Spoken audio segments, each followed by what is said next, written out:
You want to send your friend a secret, one sentence, meant for her eyes only. You write it, drop it in a box, and send it by owl. But owls get intercepted. Anyone who grabs that box can open it and read everything. So you lock it. You put a charmed lock on the box, and the same word that locks it unlocks it. You know the word. You slip the word to your friend. Now the owl can be caught, and the box can be stolen. Without the word, it stays shut. That's symmetric encryption. One shared secret, the same key locks and unlocks, and it's fast. But look at what you had to do first. You had to get the word to your friend. Owl it, and an interceptor reads it. Shout it across the Great Hall, and everyone hears it. The lock is only as safe as the moment you handed over the key. And handing over the key is the whole problem. So here's a different trick. Before you write anything, your friend sends you a lock, an open padlock, forged by the goblins at Gringotts, unpickable. Anyone can hold it. Anyone can snap it shut.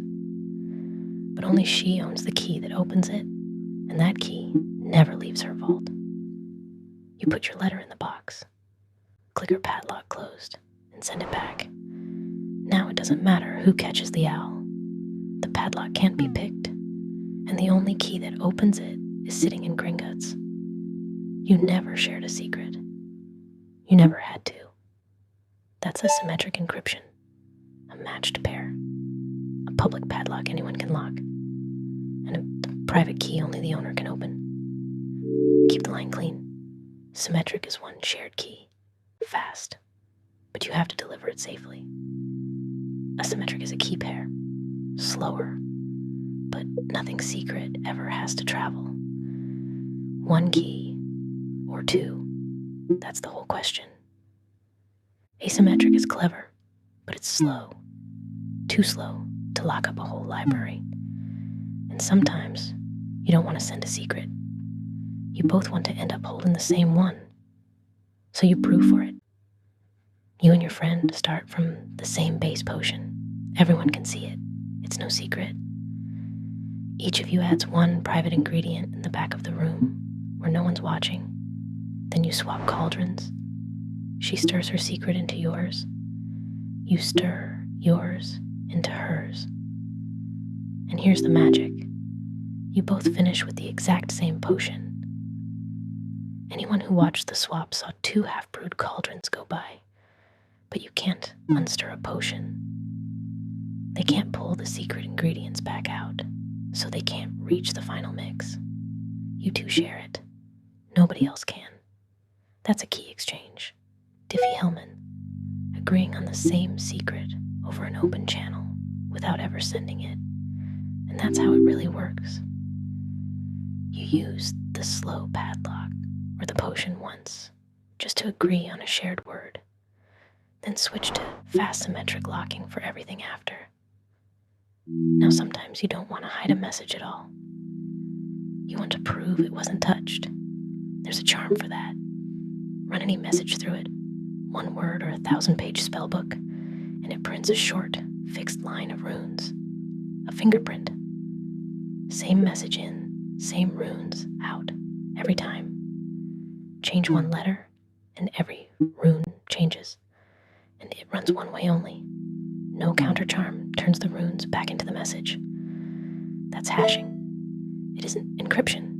There's no key, and you never get the message back. It proves nothing was altered.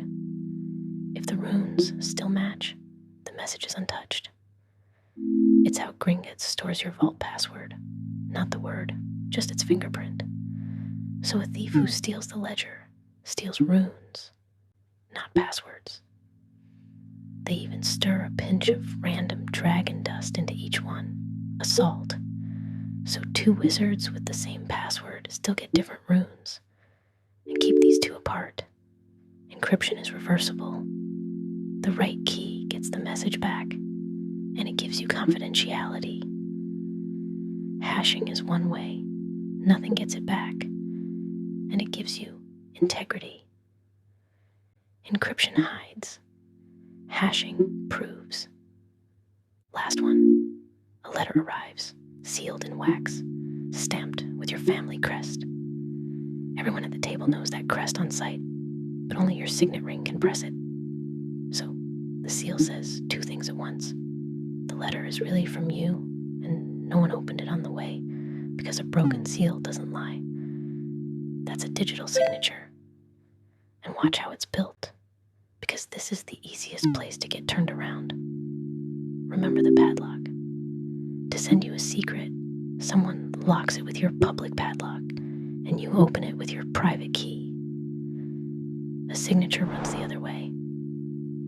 You take your message's fingerprint, its runes, and you seal them with your own private key. Anyone can check that seal with your public one. Encrypting for secrecy uses the recipient's public key. Signing for proof uses your own private key. Same pair, opposite directions. Get that one backwards, and everything built on it falls. A signature gives you three things worth naming. It proves who really sent it. Authenticity. It proves not one letter changed. Integrity. And you can't turn around later and deny you sent it. Non-repudiation. One thing it does not do. None of this proves the padlock is really yours. Someone could hand out a goblin lock with your name filed onto it. Who vouches that a key belongs to the wizard it claims? That's a different lesson. Today was the locks themselves. If you remember nothing else, Symmetric is one shared key. Fast, but you have to deliver it. Asymmetric is a public padlock and a private key, so nothing secret travels. Diffie-Hellman brews a shared secret in the open without ever sending it. Hashing is a one-way fingerprint that proves nothing changed. A signature is your private seal that proves it came from you. Encrypt with their public key. Sign with your private one. The lock is only math. The key is yours alone. Guard the ring.